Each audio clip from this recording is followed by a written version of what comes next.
షర్మిల 2 కడాన చెల్లిని కూడా వదిలిపెట్టలేదు. ఇక్కడ నేను చెప్పినట్టు కాకుండా కొన్ని కేసులు ఉన్నాయి, మీ మీద ఉన్నాయి. కేసులు పెట్టిన వాళ్ళు మీరు ఒకసారి లేండి.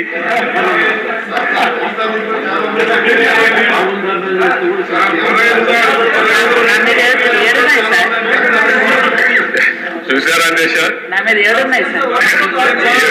7 కేసులు ఉన్నాయి. అంటే రాజకీయ పోరాటం చేసిన వాళ్ళందరి పైన కేసులు పెట్టారు.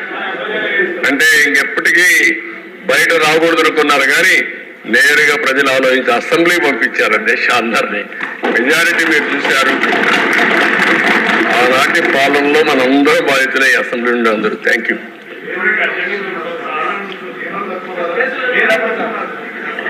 నెక్స్ట్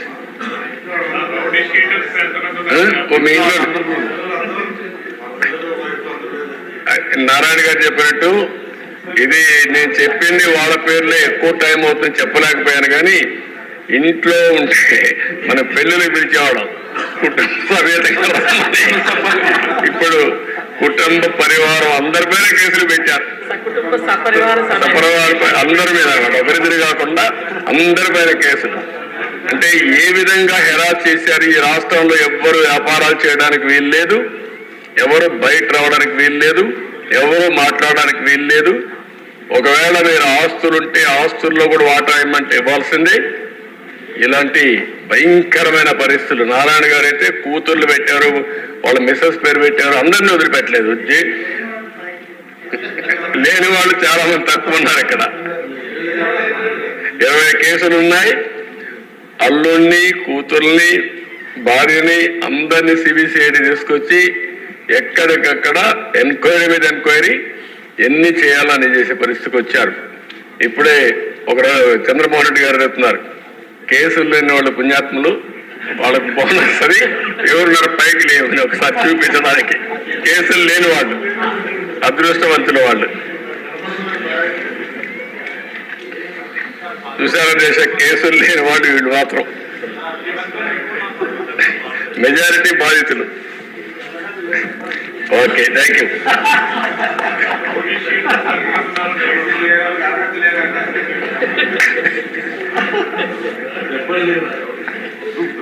అధ్యక్ష, ఇది కేస్ స్టడీ. అధ్యక్ష,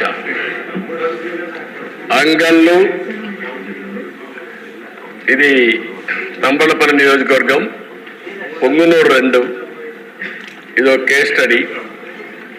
నేను ఈ రాష్ట్రంలో ఇరిగేషన్ ప్రాజెక్టులు నిర్వీర్యం చేశారు, అవినీతి విచ్చలవిడిగా పెరిగిపోయిందని 10 రోజులు కార్యక్రమం పెట్టుకొని రాష్ట్రం మొత్తం ప్రజా చైతన్యం కోసం బయలుదేరారు. అధ్యక్ష, నేను అంగళ్ళకు వచ్చి అక్కడ జరిగిన మీరు ఒకసారి చూస్తే ఒక ప్రాజెక్ట్ని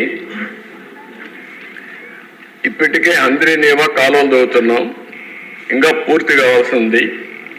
కానీ దానికి ప్యారలల్గా అది వదిలిపెట్టి దాన్ని పూర్తి చేయకుండా గండికోట నుంచి మళ్ళీ అంద్రినేవాకి ఒక కాలువ తీసుకురావడానికి ఆనాటి మంత్రి పొంగునూరు ఎమ్మెల్యే అతని కంపెనీకి కాంట్రాక్ట్ ఇచ్చి పెద్ద ఎత్తున అవినీతి జరిగిందని అక్కడికి వెళ్ళాను. అధ్యక్ష, అది నేను చేసిన నేరం. ప్రతిపక్ష నాయకుడిగా నాకు అధికారం లేదు.